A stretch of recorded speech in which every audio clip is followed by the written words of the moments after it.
I don't look to people to validate me. And that's the biggest thing, because a lot of times that's what we do. Helping another, assisting another. If I couldn't do that, I wouldn't be able to live. Wow, that is so powerful. Theme for today is our bodies, our stories, honoring Black women with disabilities. Failure starts from the mind. By the time you start thinking that you have limitations, definitely you're going to get or have limitations. I'm telling you the truth, I never for one day saw my limitation. My disability is not a diss. I can accomplish anything I put my mind to. The sky's the limit. Yep. Welcome everyone to Hair Power, Creating Leadership Opportunities for Women with Disabilities project. This is a special episode that we are doing to celebrate the Black History Month. We are going to be talking about empowering Black women with disabilities. The theme for today is our bodies, our stories, honoring Black women with disabilities. Now, I am very excited because we are about to engage the most brilliant minds, phenomenal women. We will be joined today with three phenomenal women who have incredibly demonstrated the power of thriving as a woman, as a Black woman with a disability. We'll be joined with Trisha, who is a lawyer, a mother, and also an immigrant, a new immigrant to Canada, and is pursuing an MBA. She will talk about what happened, what brought her to this space, how she overcame the barriers, and how she became a star in her own right to be on this podcast today to share her success. We're going to also be joined by the most wonderful entrepreneur I've ever met in my life. She's always so bubbly and positive and always willing to help. Miss Natasha connects, and we're going to hear about her books. We're going to hear about her journey to entrepreneurship and just overcoming stigma and isolation. And we will be having the wonderful Michelle. Michelle is just like an angel. Michelle is a mother. Michelle is back in school. Michelle is working. Michelle is just like one of those we call a super mom. And she's going to talk about her journey with a disability, how she's managed to overcome the barriers that have been set before her, and how she has become a model of success in her own right to her family, her community, and all those that look up to her. And we will also have my colleague, Andrea, who is a trauma-informed care counselor. And we're going to be diving into what does it really look like supporting Black women with disabilities? What are the unique challenges and how we can be able to be inclusive and supportive service providers so that we don't create more barriers for the service users that are seeking our help. And last but not least, we will be joined by the powerhouse behind WMRCC, Esther Enyalu, who will be here to discuss with us the journey of WMRCC, the many programs that we provide, and how we came about to have this project called Hair Power to give back power to women with disabilities from diverse backgrounds. And I'm very excited. But before I get too overly excited, I'm just going to switch gears here and welcome our first guest, Miss Natasha. You are an embodiment of true resilience. You are passionate. You are a go-getter. You are a businesswoman. You are just a woman of excellence. And I am so happy, so humbled to have you on this episode today. And I would like for you to introduce yourself to our audience. Thank you so much. Okay, good morning, good afternoon, good evening, good night, everyone. Miss Natasha here. Miss Natasha Connects of Create Instead of Hate Mental Wellness Solutions. I am an author, mental wellness speaker, disability advocate, and all-around loving person. Yes, all around woman of power. Woman of Yes. power. And I want you to tell me, like, how was your journey of self-acceptance like when you got your diagnosis? How did you, because we know that from research, at least I know that it takes time for a person to admit that, hey, this diagnosis is really mine, like to own the diagnosis because of the stigma around it. And we know society, all these stereotypes and dehumanizing experience. So nobody wants to come out and say, hey, I have a disability. Yeah. Nobody wants to be related to a disability because people think you're broken, you have to be fixed. Nobody wants to feel like they're incomplete, if that makes sense. But you carry yourself so well in this space as a Black woman with a disability. I just want you to tell us and our audiences here that it's possible to get to take ownership of your journey, and tell us how you got there. Okay, thank you. Faith. Mm. Faith is the number one reason why I'm here. I also decided to build like a force field of love Mm. through my writing, Mhm. through seeing myself for who I am, and also seeing others for who they are. It like opened up my it like cleaned off my glasses. If you wear shades and you don't wear glasses, you have this fog. Mm. And when the fog isn't cleaned, you wear the perceptions of others. You hold Mm. yourself a little bit lower. So I just like it didn't take, I shouldn't just say I just took it all off and then it Yes. just, but it was incremental steps Mhm. to shed the negative views in which others saw me. I Hmm. held others at such a high esteem before myself. So I wanted to create instead of hate. Yes. And Love and that. creating it, instead of hating starts with you. It Hmm. starts within. It starts once you start looking in that mirror and you start saying, hey, I'm worth it. And you know what also, what changed me is being of service, Wow. helping another, assisting another. If I couldn't do that, I wouldn't be able to live. Wow, that is so powerful. Thank you for sharing that because it's amazing how you said you just took it off, Yeah. right? I feel like as human beings we do struggle with perceptions of other people in spite of ability, race, or gender. It's something that every human being experiences, but it's very unique when you have a disability because society already puts you in a certain bracket, like this is the box, this is where you belong. And like you said, no, I decided to just like, no, I don't belong here. And I remember when we were discussing last week, you told me about an experience where you experienced gender-based violence and you experienced bullying, and then you also experienced loss, the loss of your brother, and then how that became a turning point for you where it was, instead of you going down, but you chose to uplift yourself, you chose to go up. Can you tell me a little bit more about that experience, your experiences around those times that got you to be here today? Thank you. And shout out to my brother, my youngest brother, Shakir.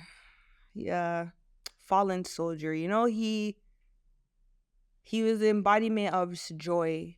And I believe that if he had supports, I think he'd still be here. And supports meaning like that inner wealth that sometimes we don't get to see because of our circumstances and how we were raised. So I wrote something down because I wanted to make sure I convey this message okay. properly. So I reclaimed my power when I stood up to my bullies. For a long while, I didn't think my body was my own. I thought my body was for the delight of others. Unwanted touch became the norm. And I didn't want to pass any kind of negative thinking that onto my great great grandchildren. I had to claim my faith in God, to refine and deliberately pursue peace and unity within and from without to survive. Wow. That's a beautiful and very vulnerable piece. And when you speak about your body not being your own, it brings me into the space where I want to touch on societal um, societal hierarchy of acceptance, because when you are a woman with a disability, let's just say a Black woman with a disability. So when I speak of societal hierarchy of acceptance, usually for women, when we're looking at that hierarchy, first we look at white women, then there is probably a woman, an Asian woman or a woman of color, then there is a Black woman, and then there will be perhaps an indigenous woman. And then we start thinking of people, women with disabilities, and it's not starting with Black women. It's starting again. We go by race until we get to the bottom of the barrel. And society is regarding you in this corner where you are, and your body, when it comes to mental institutions, healthcare institutions, the criminal justice system, they feel like they have power and control over your body. How can you advocate? How can we better advocate for spaces like education, mental health, healthcare institutions, criminal justice system to better be more supportive and give autonomy back to women with disabilities? Thank you for that question. CAH Mental Wellness Solutions does that very thing. Ignites a burning desire to share that we all go through mental wellness challenges at one point or another, and also interjects someone like myself who has seen unseen disabilities into the education, what's the word I'm looking for? The wellness sector. I'm gonna say this differently. It's okay. My business and what I do is geared around mental wellness. Mental wellness within education, employment, and family. The people who support persons with seen and unseen disabilities and persons with mental wellness challenges go through mental wellness challenges. They need to have supports in their own realms. Absolutely. To assist persons with disabilities. Yeah. I believe that if their mental wellness was supported and I guess reinforced, it will reinforce the people who are serving persons with disabilities and mental wellness challenges to have the services needed in the way that it needs to be delivered. I don't know if I answered that. Oh, you did that very well. You did that very well. And, it's just amazing, because I'm sitting here looking at you. You're so pretty. You're so put together. You're ambitious. You always have things going on for yourself. And it's very easy for society to look at you, any human being, and be like, you don't have a disability. Yeah. What disability do you have? Until you become vulnerable and you disclose that you have a disability. What is one, if you can tell another person, another Black woman with a disability, to just empower them so that they know that, their body is their story, to go out there and be more visible and active in participating in the society? What is one advice you can give them to say, hey, girl, get up? My disability is not a diss.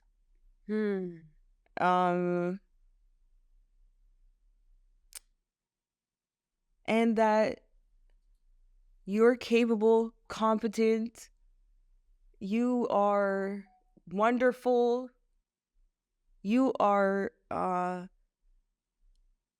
beyond words. Like, you are the epitome of what we're supposed to be doing. A lot of the times people count out persons with women with disabilities, especially Black women with disabilities, but actually we have so much insights, behind the scenes insights that could assist others in the field, in the workplace. I the one thing that I have is something that comes from one of my children's books. There's two. You can only be you. That's all you could do. Oh, wow. I love that. And secondly, create, don't hate. Yeah. Start with yourself. Absolutely. Creating instead of hating starts with you within, and then you can be able to be a force out there for another person, Absolutely. with or without disabilities. But for my women out there with disabilities, don't listen to their perceptions.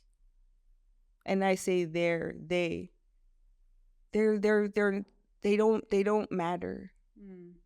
But advocate for yourself.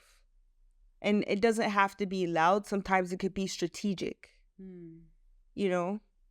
Give us some of the strategies. Don't give us some of your advice for free. Because you're struggling. And these people have money. You know? Count yourself in. Don't count yourself out. And that looks like, again, asking for help.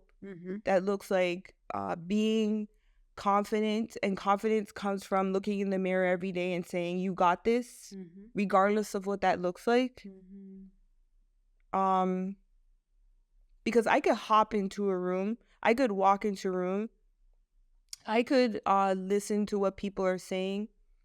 I can do all sorts of things. And just because of someone else's perception doesn't make it wrong. I think like and be kind to yourself, as kind as you would give to a child or to a good friend. That is very powerful. Yeah. And I'm sure our listeners will take note of that. And I think my takeaway out of this is don't count yourself out. Count yourself in. I really like that, because I'm like, that is power. That is very empowering for somebody to know that, you know what? I shouldn't be counting myself out, because No. the world is already excluding me. Number one, as a Black woman. Number two, as a Black woman with a disability. Number three, I could be unemployed and may not have had the privilege to pursue higher education. So society is not looking at me like, hey, we need help from you, but they're looking at me as a burden, right? As somebody who's just looking for a disability check. So I love the empowering nuggets you just shared. And I believe that you have empowered hundreds of people listening here. But I want to give you an opportunity to share with us some of your work, your social handles, whatever you want to say to our listeners, so that they can follow you, they can like, subscribe, or any of your books that you'd like to share. Oh, I forgot to bring my book, but I wanted to before I show my Be Well cards, speak on how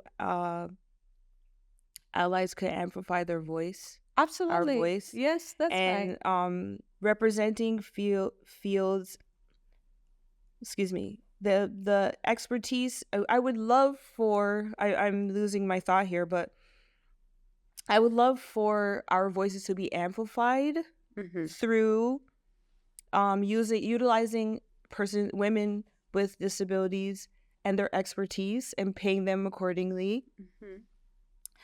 Using us in leadership roles and consulting roles and in front line, and for allies to stop judging and start looking at themselves and what they need to work on before they tell us what we need to work on, because we're working 12 times harder. Check yourself first. And also, I wanted to share my Be Well card, and I want everyone to be well, because being well is just something that if you can be well within yourself, it will help us in this world and help other people. I love writing. Writing was one of my getaways. I've written Autistically Yours, one Canadian Caribbean Black woman's story of triumph over trauma, and also Exceptionally You, which is a children's book aiming to build self love and self acceptance.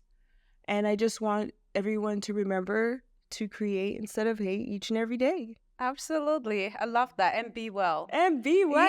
Yeah.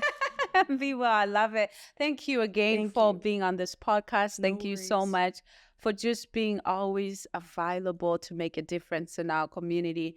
And I'm sure many of our listeners have been blessed today just listening to you. So thank hope you. so. Yes. Thank you. Awesome. Michelle, welcome. Thank you, Narayan. Good to have you here. Nice to be here. How are you doing? Good. How are you? You're good. No, I'm excited. It's going to be a good day. Yes. And we are just here to celebrate. It's a day to celebrate. Usually, when we talk about Black History Month, when we talk about, Black women with disabilities, sometimes the assumption is like, it's going to be a sad episode because now they're going to talk about their struggle from slavery to this. But we want to create this space to show people that, you know what, women with disabilities are not broken. They are just as smart, they're just as empowered, and they're just as successful. And I'm truly honored that you joined me on this podcast today. You took time out of your day to now be with your child so that you could come and share your inspirational journey. So tell me, what caused your disability, Michelle? It started actually when I got pregnant, and I had anxiety throughout my pregnancy, and I, didn't think anything of it, didn't know much about it, and excuse me, even after I had my daughter, it stayed with me, and I had to find ways to cope with having anxiety, because prior to having my daughter, I was successful, meaning I was in school. I was training to become a cop. You're still successful. Yes. Yes, I am. Yes. So yes, my disability started when I was pregnant, and it stayed with me until after I had my daughter, and I had to change how I did things at that point, because then I became overly anxious with, I couldn't do public speaking. I was afraid, very nervous to do a lot of things. And I reach out to my doctor. I started to read a lot. I went online trying to find books that would help me to understand anxiety. What's going on? Exactly, because I felt broken at that time. I thought that something was wrong with me, because I'm like, comparing myself to where I was before to where I am at that point. I'm like, yes, there's definitely something wrong. So I did that, and I got a lot of the help that I needed, and a lot of self-affirmation worked for me. I am coming from a Christian background as well. I know a few of the other women mentioned that too. And I always remember there's a scripture verse in the Bible that talks about a royal priesthood, a holy nation. And, that's one of the things that I always replay in my mind and remind myself all the time of who I am as a person, because having anxiety doesn't define me as a woman, as a strong woman. I am a single mom, and I have to set an example for my daughter. I have to, be the go-getter, the breadwinner in the household. So I didn't have that option of curling up in a corner and just dwindling away. I had to stand up, and I had to find ways and means of being able to be that strong person that I know that I am. Wow. That's so powerful because you talk about being a strong Black woman, and I know between me and you in our preparation, I know that you didn't just start as a single mom. You were not, you were married. Yes, I was. Right? So and then you had your baby, and then you got anxiety, and people often overlook those things, like they probably overlook your disability depending on what stage of self-acceptance where you were at that stage, that people could overlook that and be like, she just wants attention. How do you deal with the stereotypes and the stigma attached to your disability? It's very tough because my disability, for the most part, is hidden. Most people don't know Yes. that I That's suffer true. with anxiety. But for me, it was more internal. That Mm. my struggle was more internal than anything else, and I had to, because I mean, I had to find ways and means to be able to overcome and still, still be not only successful, but still be able to, like I said, set an example. Like I have family and friends that rely on me, that depend on me for things. And I'm always the strong one. I'm always the one they call on for things and to help them. It could be big things, small things. It doesn't really matter. I'm always available for them. And so, like I said, because I know that, I had to be able to, find ways and means. And, some of them knew that I had anxiety and some of them did not know, because it all depends on, what people can handle and how they view you. And so that I had to be able to separate both and to say, okay, well, you can handle this, but you cannot handle this. And so it did mentally, it did had an impact on me, absolutely, because it's not an easy thing, because then I had to fight harder. I did finish college, and I am actually going back to school, as you know, in September, to get my BA in psychology, which is something I would have done a long time ago, but because of anxiety, it pushed things back.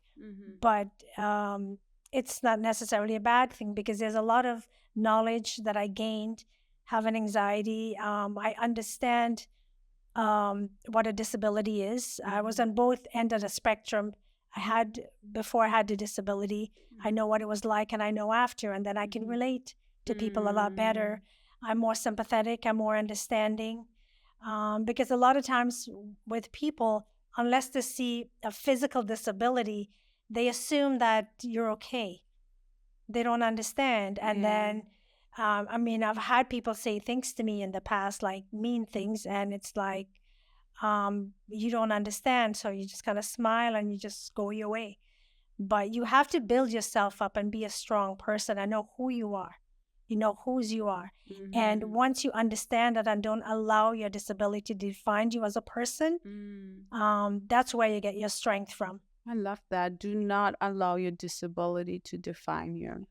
Um, I love what you just said, Michelle, because it just makes me think often we feel because we are maybe we are able to perform a task in a different way than other people. We feel like we're inadequate, we feel like we're ineffective, but just owning that power and realizing that, you know what, I have five brains just like you, and I can be as creative as I can be, and the power is within who I see myself as. And I love that because, you know, you talking a lot about being strong, being a strong woman. I, as a Black woman, I don't like the word strong. I'm in my soft girl Yes. era. And what does softness look like for you? When I mean softness, it's like, what do you do to continue to own your power without having to fight in a space for people to validate who you are, but to rest in who you are, in knowing that with this disability, it might create certain limitations for me, but I will always be creative. I'll always be a creative problem solver and figure out things on my own so that I can be more independent, so that I can set an example to my child. What do you do to lean into those softer spaces? Because sometimes being strong can be so tiring. Yes, absolutely. Well, the key, one thing I would take away from what you just said was, I don't look to people to validate me. And that's the biggest thing, because a lot of times that's what we do. And we have to remember that, I remind myself, sorry, that I am just as special as everyone else. Yes.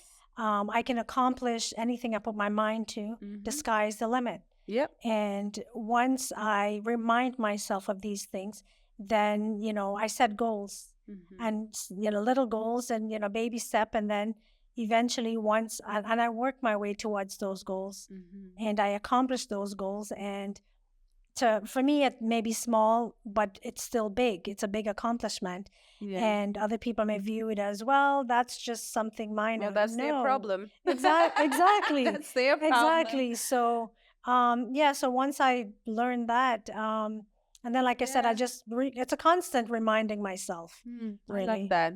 A constant reminder. Yeah. You're gonna have to get up every day and remind yourself that you are worth it. You know, Exactly. thank you so much, Yes. Michelle. This was Mhm. just so fantastic. I wish we had the whole day, but you know, I gotta get to the next Yes, speakers yes. so that we can be able to dig deep into this conversation. But I just want to say congratulations to you Thank you. and all power to you, Thank you. Michelle. It is very difficult to be a mom, navigating Yes. motherhood, navigating having a disability, and also like now, you know, you're going back to school, but you've been in school before, Yeah. you've worked, Yes. you know, so I know that the best is just going to be unleashed for you. And I'm Absolutely. excited to see how your journey unfolds when you complete your BA in psychology, you know, and continue to be helpful, because I see that you have a heart to just help others, you know. And I'm very, very humbled and honored to have had you today on this Thank podcast. you. And I say thank you so much for joining us. You're very welcome. It was my pleasure. And as the project coordinator for the Hair Power Project, I just want you guys to know that we are open. We have our mentorship networking program that we would like for you to join. The QR code will be on the screen. And feel free to scan the QR code so that you can join the mentorship hub, because it's for women with disabilities. You will be matched with a mentor. And if you want to be a mentor in this program as well, you are welcome. My information, my contact information is on the website, is on the screen, and you have our website as well. Feel free to contact us and reach out to us. Even with many programs we have here at WMRCC, we have programs for youth, we have programs for seniors, we have programs for everybody. So feel free to go to our website, wmrcc.org, and follow us on our social media, Facebook, Instagram is WMRCC Durham. Feel free to just like and show us some love, and inbox us if you have anything, any questions at all. Oh my goodness, Trisha, I'm so happy you got to join me here today. Oh, the pleasure is mine. Yes, no, it's such an honor, and I'm very humbled to be, you know, having this conversation with you. And I just love how passionate you are about life. You are full of fire, and I want you to share that with our listeners today, and those who might be even watching, because they see your beautiful face. And this is international, so thank you, Tricia. So to begin, so that you know you can familiarize yourself with our audience, I would like for you to introduce yourself, who you are, what you do, and we'll dive into the questions thereafter. All right. I'm Tricia Obina. A lawyer from Nigeria, and a mother of four. Wow. Yeah, and For where? yeah, yeah. Mother of four. Um, yeah, I am here in Canada for my master's degree program, master's in business administration. That's amazing. Thank you so much for the introduction. And I want you to tell us, because today we're talking about our bodies, our stories, right? Honoring Black women with disabilities. That's the reason for this series, for this segment, if I may say. And I just want to honor you, Trisha, starting from your journey of self-acceptance. Can you tell me, how did your disability come about? Yeah, I was barely 7 years old when I got the challenge. I fell ill and was injected. In fact, it came as a result of injection abscess. I was injected, and it resulted to this. So I had measles. And was taken to the hospital, got injected, and formed abscess. And resorted to this. I think that was how I got it. And I was barely 7 when it happened. Wow. That's good to know because sometimes people, when they look at a person with a disability, they just assume you were born that way, right? They don't realize that at some point you may have been able bodied, but then something happens that changed it. And, I'm thinking because you are from Africa, I'm from Africa as well. And just thinking of where we come from, the challenges that are there, economic challenges to be very transparent, but you rose through it and you became a lawyer in Africa. And I'm thinking, boy, oh boy, that takes a lot of courage. That takes a lot of power. That takes a woman who is full of fire to say, I am going to become who I'm meant to be. Tell me, what was it like growing up and how did you get to occupy those spaces and become successful, and you practice as a lawyer for so many years before moving to Canada? Can you tell me, can you tell our audience a little bit more about your journey? Actually, my journey hasn't been rosy. It's been full of ups and downs. I actually lost my dad when I was 8. And it was as if we started life afresh. I'm sorry for your loss. No, it's okay. It's okay. Life happened. But my mom, God rest her soul, being who she was, a very hardworking woman, never for one day made us realize that we are handicapped in any way, more especially me, because I'd already gotten this issue before my dad died. I already had this issue before my dad died. My mom made me believe in myself. She made me realize that even with my physical limitation, I can actually, actualize my dreams. She inculcated this habit of, this habit, sorry. It's okay. It's okay. I'm being emotional. I'm sorry, okay. but then I'm It's sorry. okay. I'm sorry. Don't apologize. Yeah. It's fine. Yeah. Take your time. Okay. Yeah. I was actually talking about my mom. Yeah. She made me believe in myself. She made me see myself as, like every other child out there. In fact, she made me take up serious tasks that ordinarily a mother wouldn't give to, a child who has, such challenge. But I never knew while she was doing that she was trying to prepare me for the future. I didn't know. And another thing that also assisted me to climb this ladder of stardom, because I'm a star. Yes, you are. Yeah, I am. As you should be. It's actually me believing in myself. I so much believed in myself. I never allowed the society's limitations, impressions about, people with disabilities to affect me one bit. I changed my mindset, into believing that whatever it is that I want to achieve, I can really achieve. Yeah, irrespective of the physical challenges. And that really spurred me, to move forward and actualize my dreams. Wow. As a child, I've always wanted to be a lawyer. Yeah, I've always wanted to study law and be a very good lawyer. But most times, I doubted that dream, probably because of my foundation, like my family background. Yeah, some people were born with silver spoons, some with golden spoons, but I wasn't born with a spoon, any spoon. Whatever spoon I was using to eat, I actually created a spoon. So that's actually would have served as a setback. But because I believed in myself, because I knew that whatever it is that I set my mind to achieve, I can actually achieve that. And that Absolutely.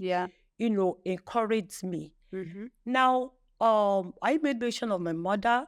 She was a very formidable force, because she will always tell me, move, you can do that. Move, Wow. you can do that. So, and my faith in God too played a very critical, role in all this.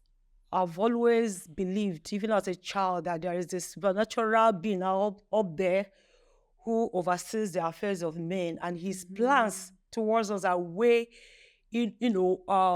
higher than whatever plans we have for ourselves. So I relied solely on, his promises. I relied solely on his powers, to see me through life, and that really assisted. Now, another force is friends. I've always had friends, even in Canada. I'm surprised even when I came to Canada, those friends, followed me. Nice. Because I have always had this kind of friends that will always tell me, you don't have any limitation. You are Wow. even better than us. Yes. You see, you can do it. So these are most of the words they use. And whenever they use these words, they encourage me to do, more. So I believe that I can really fly. They gave me wings I to love fly. that. I love that. I believe, Yeah. can fly, I can touch the sky, I can achieve whatever it is that I set my mind on to achieve. Absolutely. Wow. And hard that's work. powerful. Finally, hard work. Hard work. I told myself there is no easy way out there. Yeah. I really have Gotta to work work for out it. long nights of studying. And you and I know about this profession, the legal Absolutely. profession. I'm in my 7-year journey. Yes. Yes. Yeah, it's not really for, I'm sorry to say this, it's not really for the weak. No, it's You not. really have to be It's not. brave. You really have to, believe in yourself. Absolutely. And definitely you actualize that. So these are really the forces, that are behind my getting to where I am today. I love it. I love it. It's phenomenal. And I can never add or take away from what you say, because I feel like it resonates with me. It resonates deeply with myself and with our listeners, our audiences. And what I'm taking away from your conversation, from what you just mentioned, is the power of community.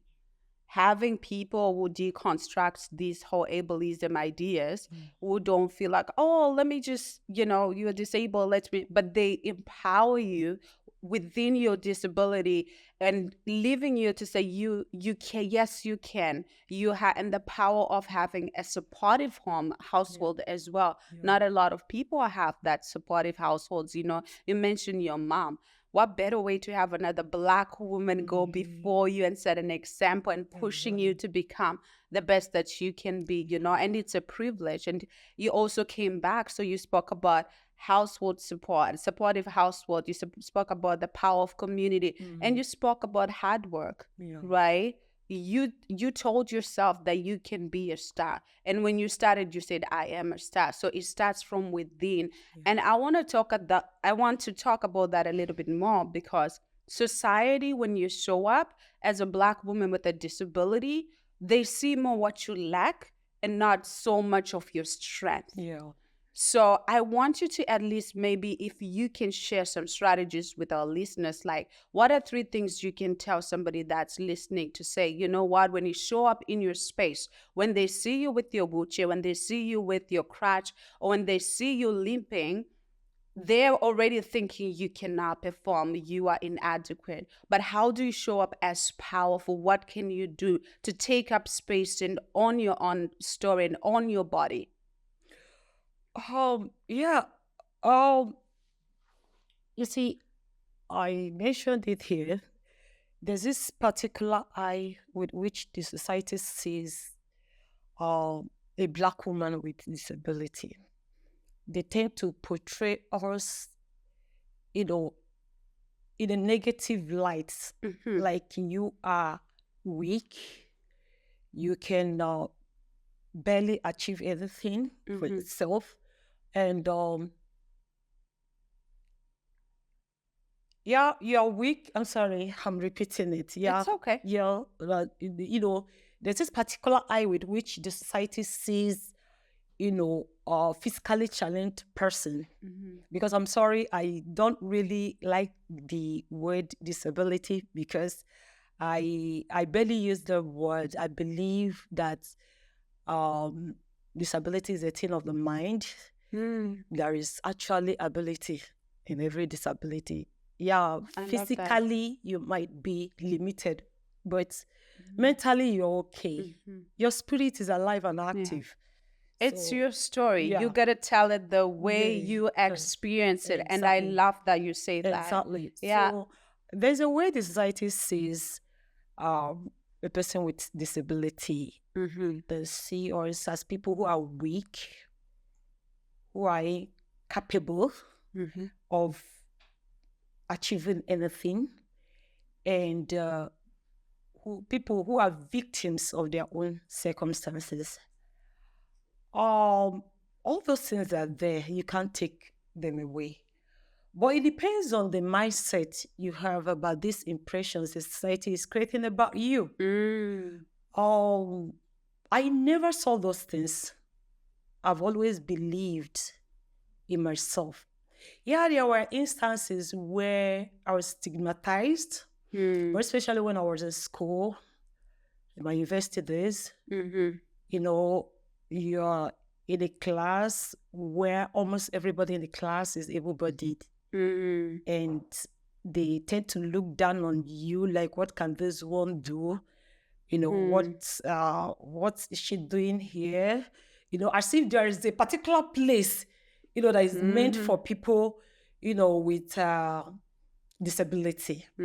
So, but these things, God has always given me the power to, overcome, because I've always played my part intellectually, and you get to see those people coming to you to seek for one, academic assistance or the other, Yeah.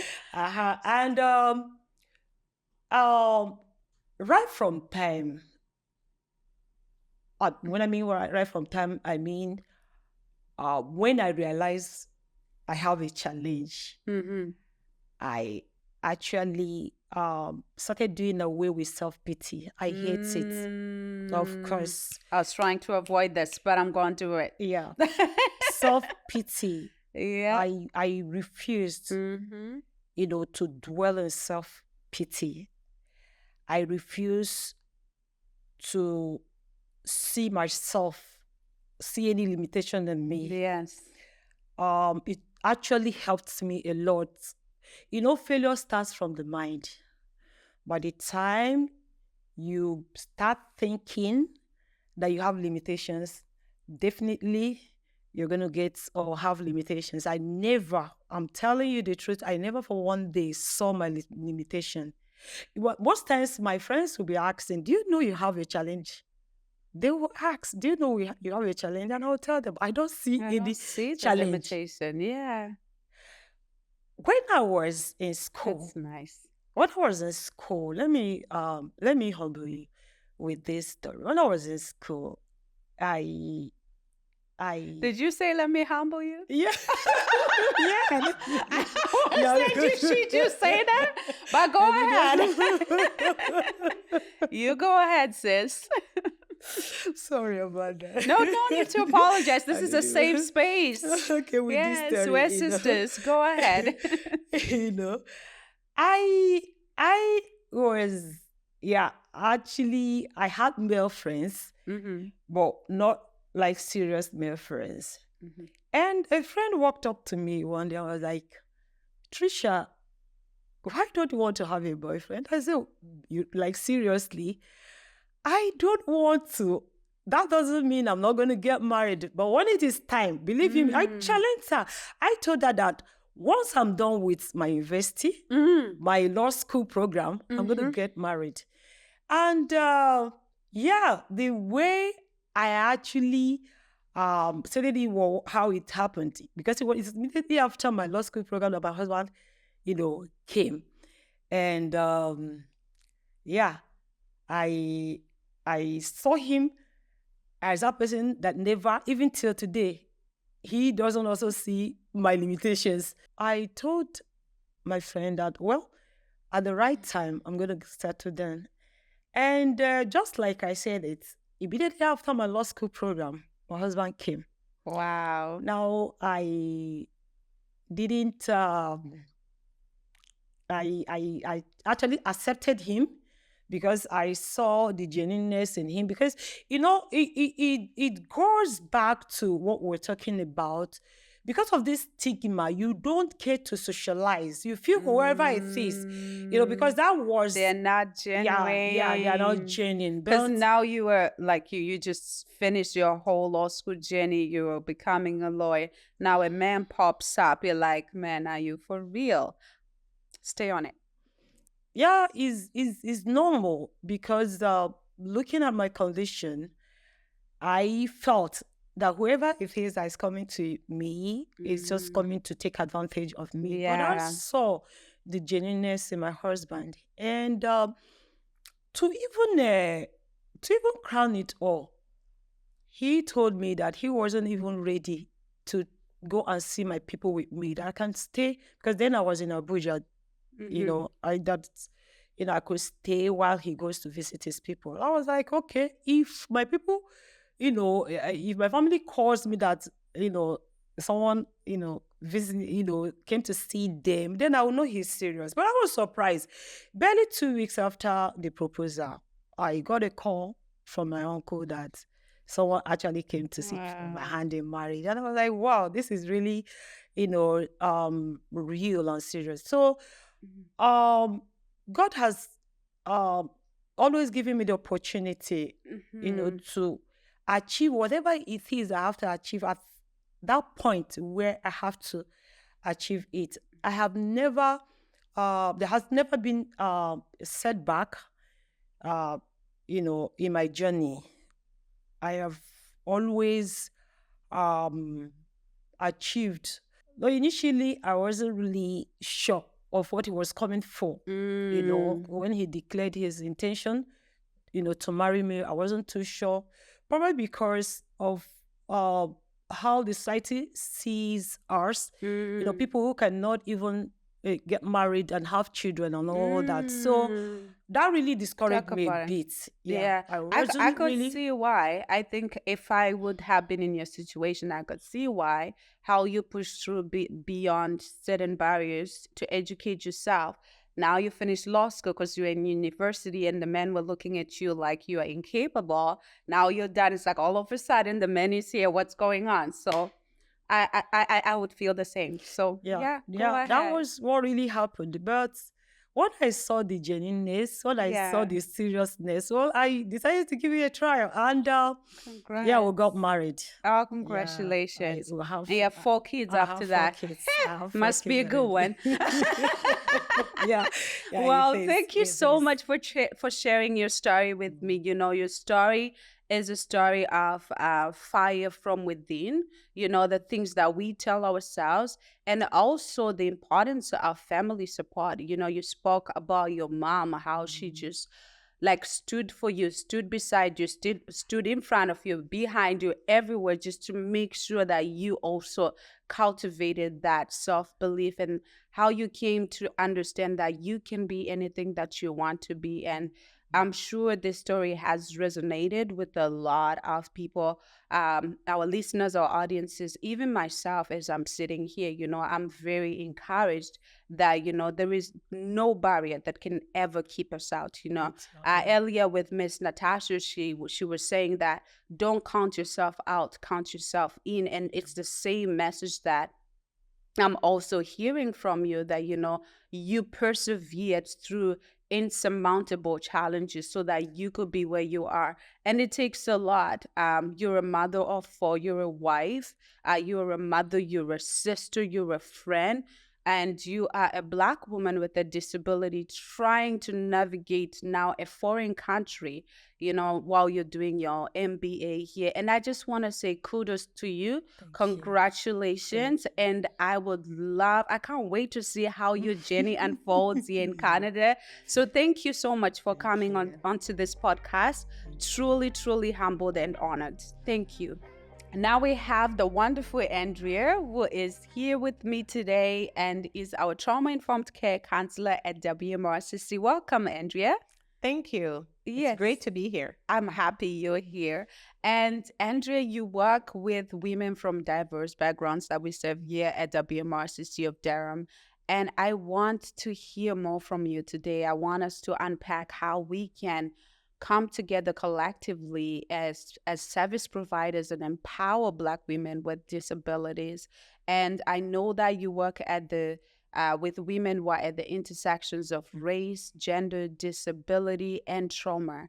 And I want to hear what got you into this work, Andrea. I think fate got me into this work. I was working with financial institution, got packaged, and pretty much got led here. Wow. So kudos to WMRCC. The stars aligned.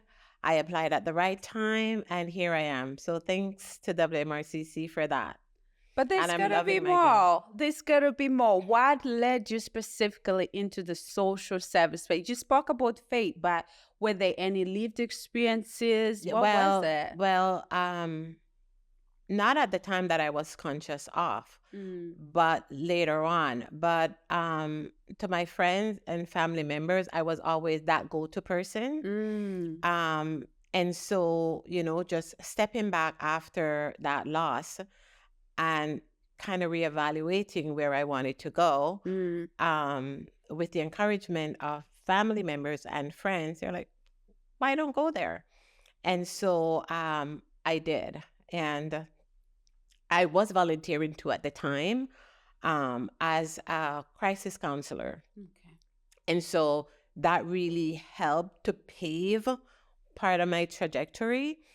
And, I've always volunteered because I think it's my rent on earth, and immigrating here, lots of opportunities have been afforded to me. So that's my way of saying thank you. So thank you, Canada. Thank you, WMRCC. So as they say, the rest is history. So I got in not because I chose to at the time, but because it was the time. And I think it was my purpose. That's powerful, purpose and timing. Thank you for sharing that. You're very Now welcome. that you've worked with WMRCC, how many years has it been, if I may ask?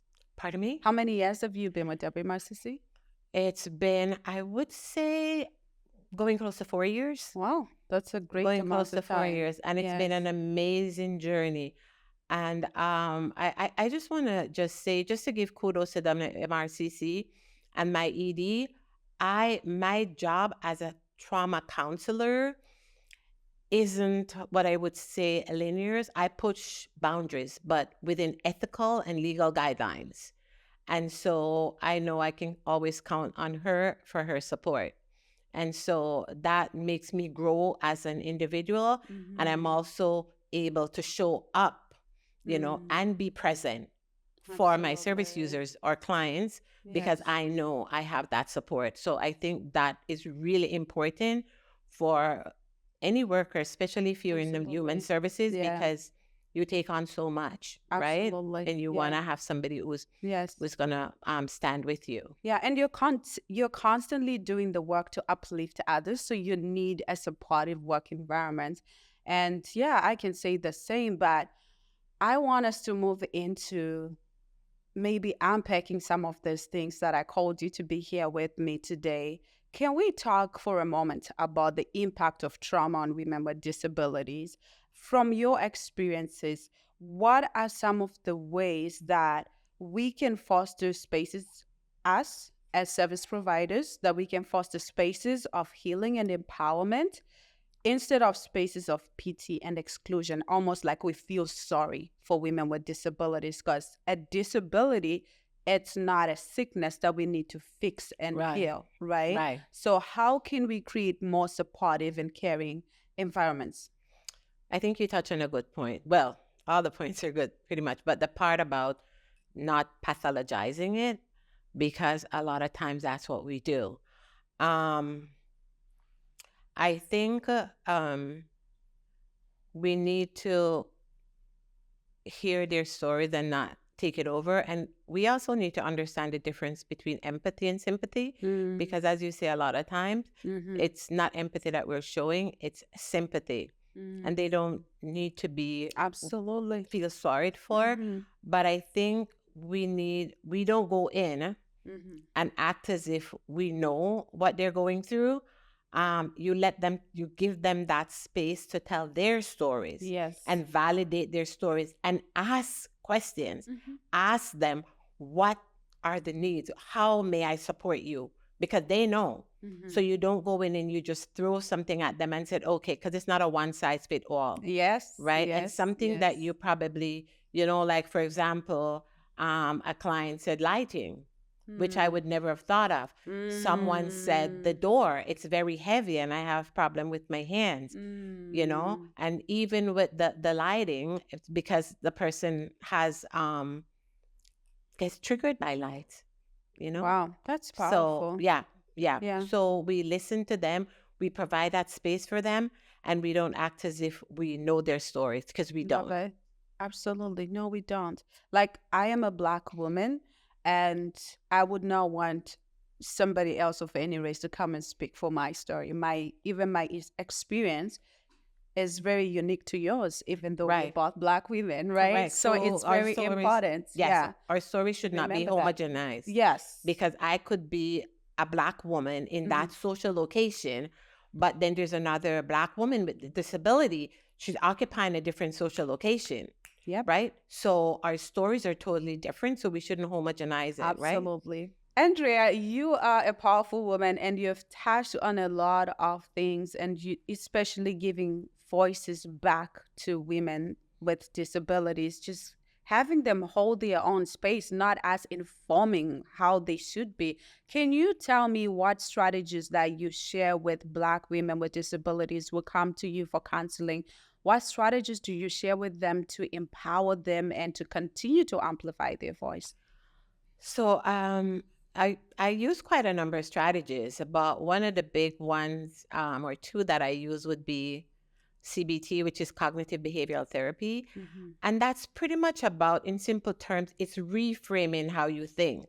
So like this morning, I had a client who was going in to do an exam, and she said, I think I'm going to fail it. And I'm like, okay, why don't we reframe this? I think I'm going to give it my best. Right? And she said yes. She was feeling very anxious, so we talked about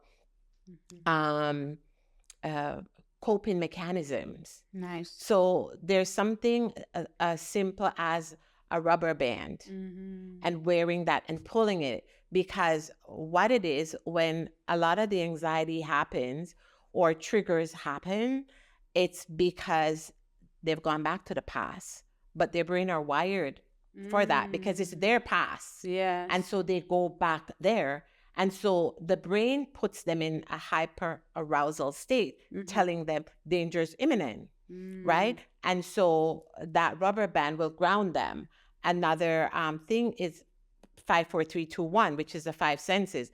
And again, it's about grounding them to bring them back to the present, because you can't erase your past. No, you can't. It's there. It's history, but it's how long I tell them that you spend there. So it's normal. And I normalize their feelings a lot, because they want to hear that, because they will say, I thought something was wrong with me. No, so like the 5, 4, 3, 2, 1, it's an easy one, and you can do that anywhere. It's inconspicuous. The rubber band is also inconspicuous. I'm a spiritual person, and so the clients that I know that are spiritual, a mantra, right? So maybe the Lord is my shepherd, I shall not want, or whatever that is, or I can do this, I can do this. or something as simple as putting your hand here, because they call it giving your heart the high five. Wow. And so put it there to just calm yourself, soothe yourself. And one of the most important things I tell them, don't discount the feeling. Witness it. And I use an acronym, WAR, WAR. Witness it, acknowledge it, release it. Wow. That is And they do so that. amazing. Thank you so much for sharing that. You're very 5, welcome. 4, 3, 2, 1. I Yes. love the heart on your chest. Yes. These are they might look like simple strategies, Yes. but even as you They were work. speaking, I was like, my goodness, these are powerful techniques that can actually help build Yes. somebody's self-esteem and confidence, especially going into an exam or going to try something new. Yes. So thank you for sharing that. You're very And welcome. last question, you cannot live without us touching on this part. Black women just being expected to be strong, and we know that narrative flows over to Black women with disabilities. And like we spoke about, you work with women who majority have invisible disabilities, and I know that women will go through PTSD from just giving birth, anxiety. Oh, you are weak, you are not strong. No Black woman is supposed to have anxiety. What can we do? I just want to hear more from we. I want to touch on that. We need to dismantle these types of thinking and stereotypes. And I love what you say about humanizing the experience. You know, there's a difference between sympathy and empathy. So we need to humanize their experiences, especially when they're coming to receive support. So how can we balance honoring the Black women with disabilities experiences and their struggles? How can we balance that? We are validating them, we're honoring their experiences, but we also want them to know that they are resilient, they're strong, because obviously they've overcome many barriers, and we want to advocate for them. How can we balance that without patronizing or even dehumanizing the experience? Well, I think because I really don't like being told that I'm strong, right? Same. Because we will find out how strong we are when strength is all we have. Yeah. You know, and so we don't need anybody. And a lot of times I think people use it simply because they're uncomfortable with what's going to come. So it's a way, I think, of silencing us. And so I tell them, you don't have to be strong. You don't have to be okay. It's okay not to be okay. Don't apologize for what you're feeling, right? I said society dictates that for us as Black women, and we have to be resilient and we have to do this. And for a lot of us too, and for women with disability, they have to be wearing several hats. Yeah. And they always have to be holding, you know, wearing different hats and just balancing everything, right? And so they have no time even not to be strong. And so it's to create that space where they know it's okay. You don't have to be strong. It's okay not to be okay. Yeah. And when you tell them that and they know that that space is there, then they will let go. Yeah. Yeah. They let go. So we just have to ensure that we just hold the space. We don't have to speak or do anything, and let them know it's okay not to be okay. Yeah. Allow them to be vulnerable and validating their experiences. And I think for them to just know that it's enough, they are enough. They are enough, right? Yeah. Whatever disability, like they don't have to be. They are not broken. No, they don't need to be fixed. They don't need to be fixed, So, right? And vulnerability, I tell them it's a strength. It's not a weakness. So you be as vulnerable as you want to be. You know, because we got you. Oh my goodness. Well, Andrea, this was powerful. I'm so happy that you came on this podcast so that we could just share these amazing insights.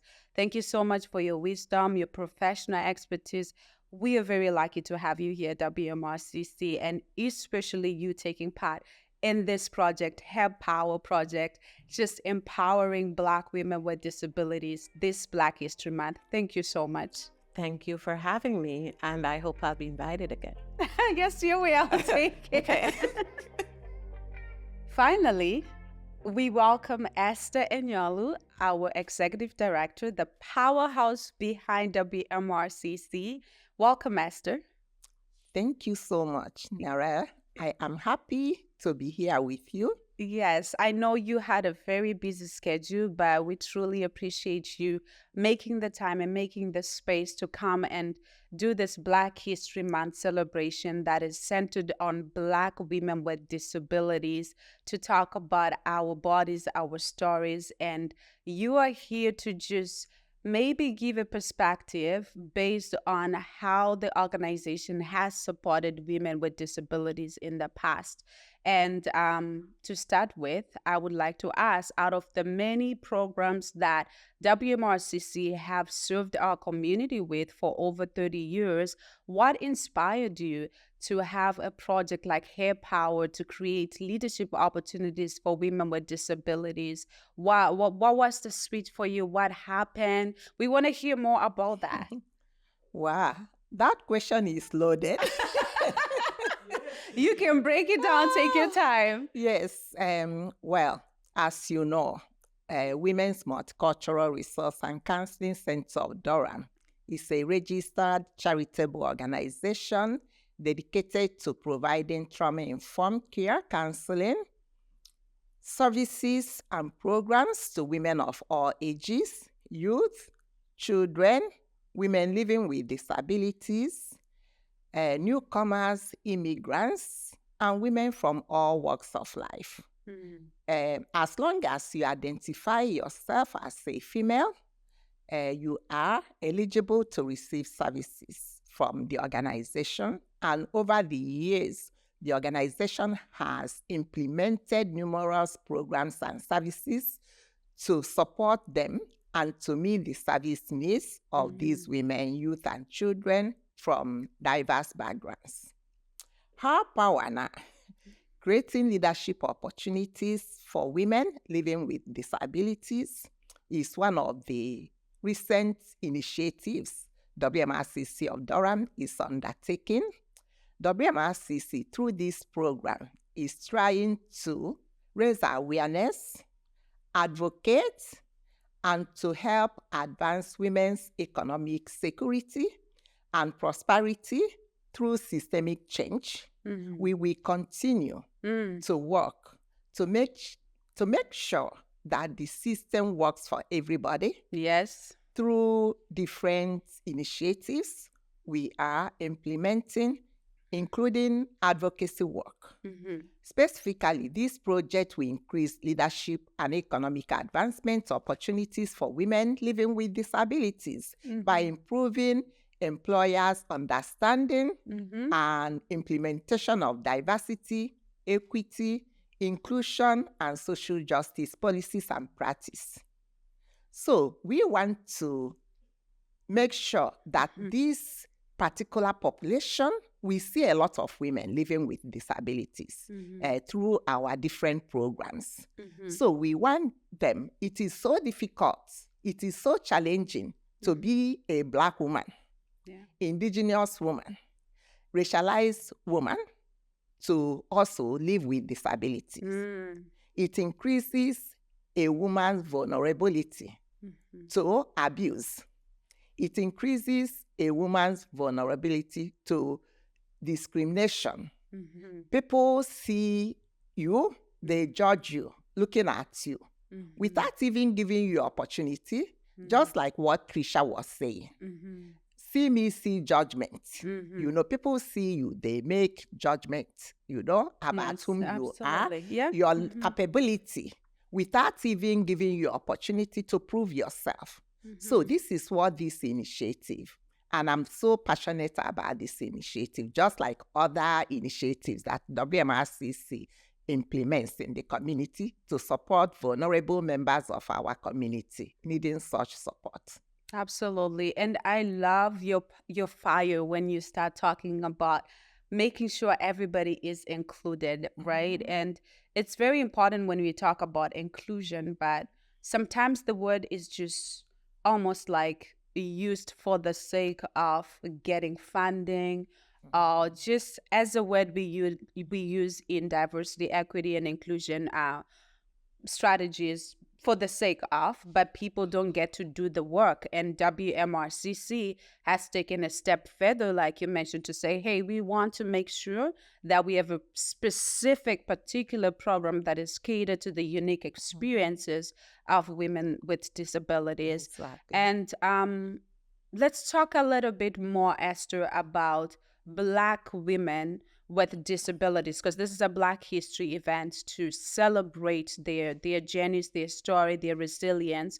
How can we make sure that Black women with disabilities are just not included in the conversations, but our conversations and everything that we do as service providers is centered on them, if that makes sense? It's like we taking the focus from ourselves as service providers to the recipients of the service and giving them their power. How can organizations better improve in that aspect to center these conversations on women with disabilities? Okay, how we can center this around women living with disabilities, specifically around Black women. As I mentioned before, it is challenging to be a woman living or young woman living with disabilities and to have access to services or initiatives that you need due to discrimination based on race, based on gender, and based on disability. It is what we call double whammy. So the woman is dealing with all these issues that prevents her from reaching her potential. For us to achieve that, it is one of the objectives this project is trying to achieve. Creating leadership opportunity for women living with disabilities.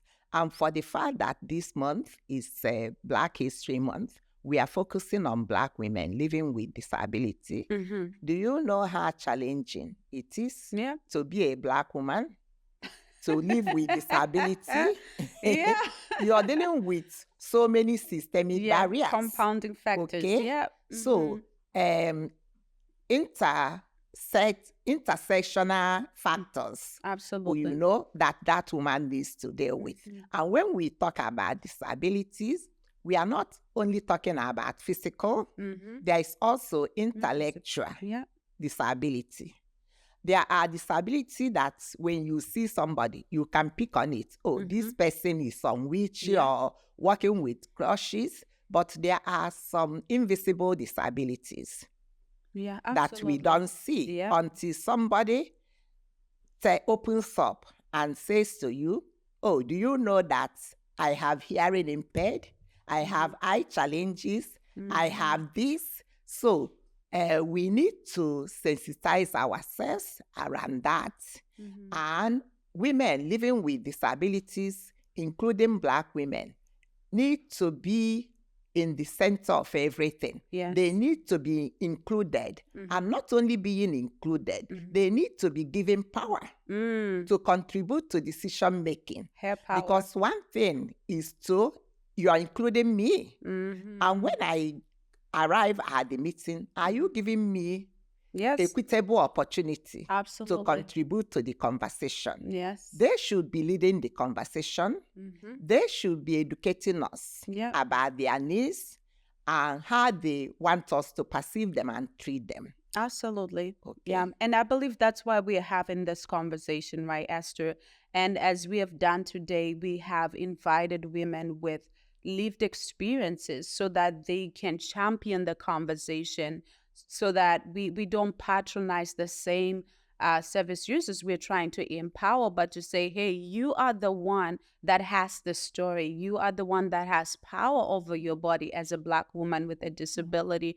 And they come into the space and they take up the space to share their own story. And it wouldn't be possible if we were not led by a leader like you, Esther, who looks at different lenses, right? Because you said we have to look at the intersectional lens of how compounding factors that continue to create barriers for Black women with disabilities, multifaceted issues. Yeah, and So- go ahead, Yeah, Esther. yeah, we need to validate their lived experiences. Absolutely. We need to That's the word. empower them. Yeah. We need to encourage them. Yeah. We need to provide them with resources they need to thrive.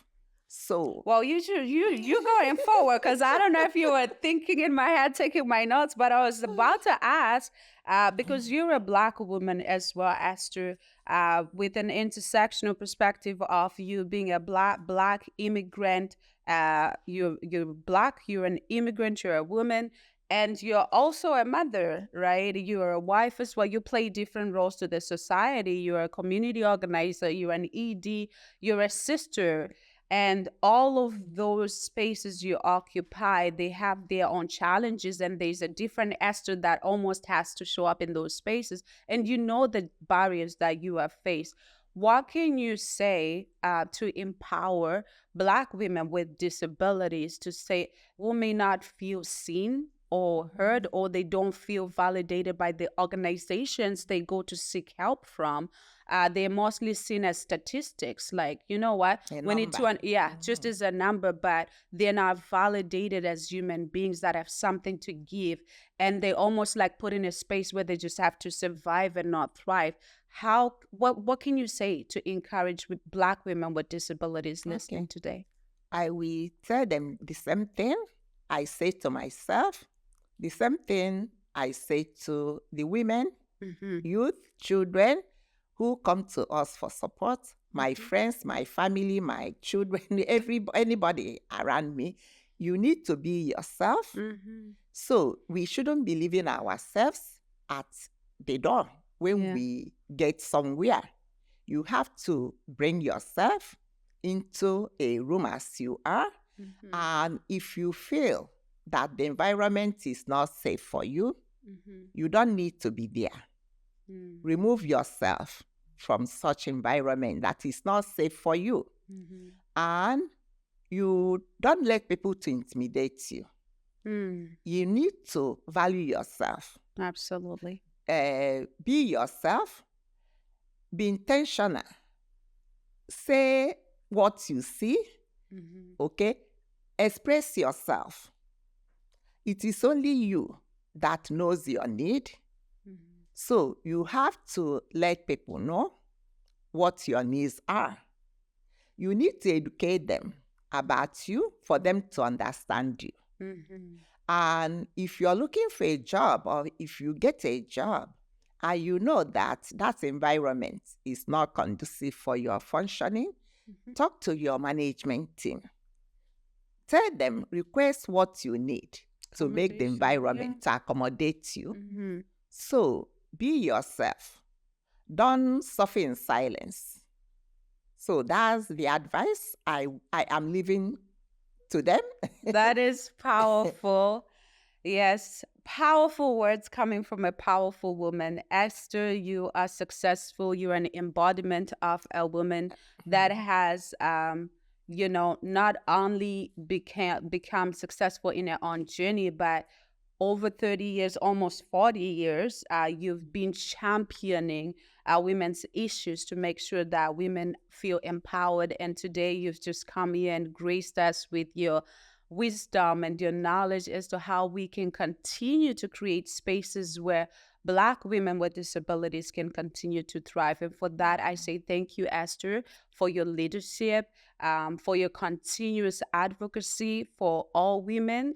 And I just want to say that this is an example. You're a trendsetter in this generation, and we are doing this to impact lives and to also spread awareness so that those who may not be as educated about these issues, they can learn something from this episode. Exactly. And thank you also for just letting us know that it's not just about conversations, right? It's about taking action. It's about taking action. It is about being intentional. Yes. Not just talking. Not just talking. But making sure action follows. Yeah. And this initiative has opened our eyes. you can agree with me Absolutely. in all aspects, Yeah. you know, Yeah. because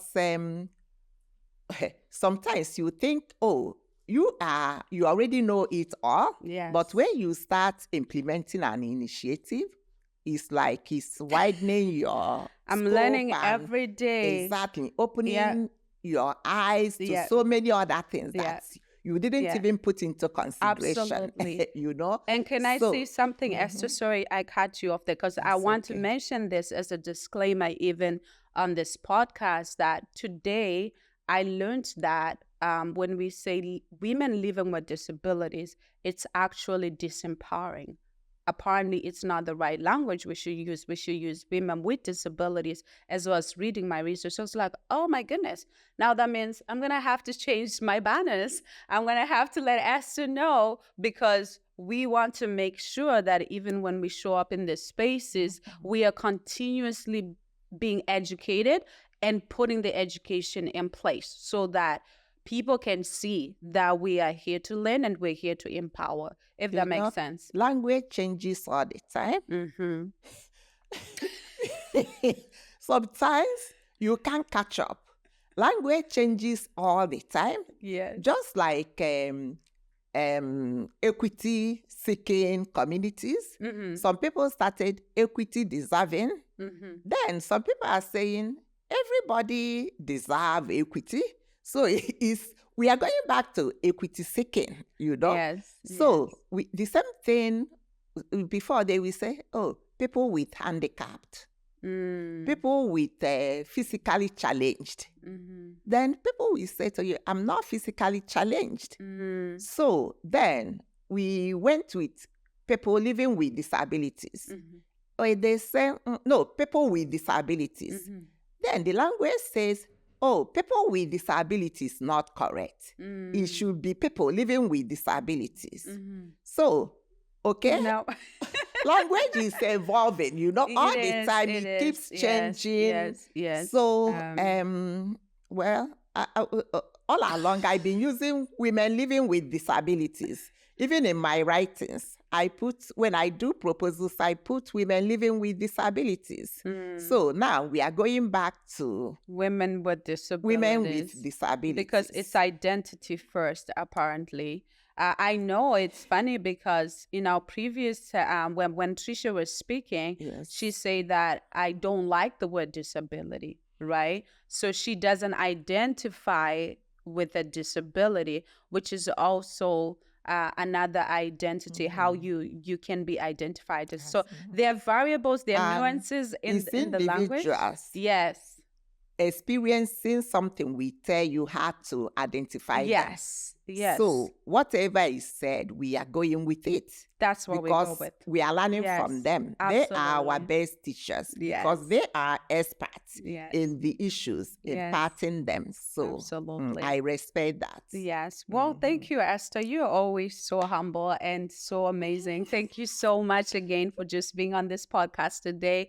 Well, everybody, today we have had so many stories from all these phenomenal Black women with disabilities that have shared their stories of resilience, driving systemic change in their own way, owning their spaces, owning their own power.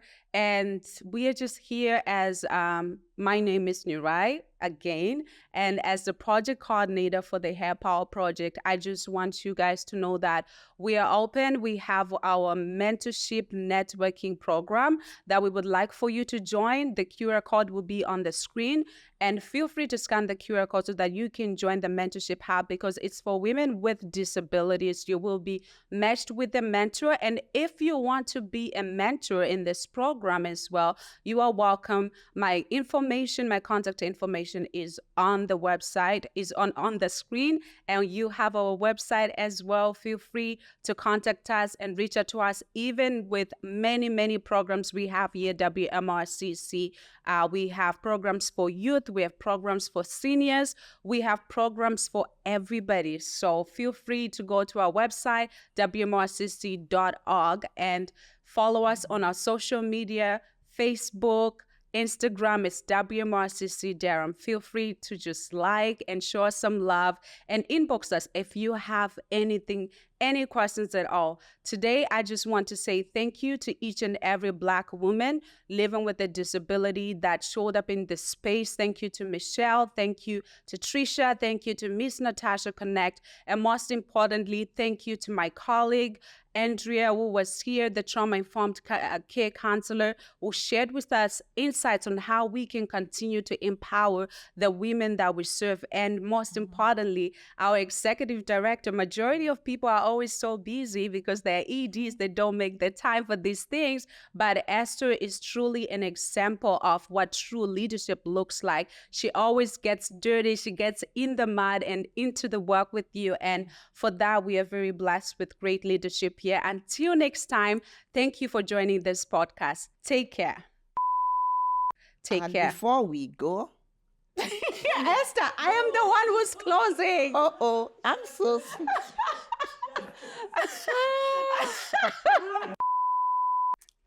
Nure, I don't know how to thank you.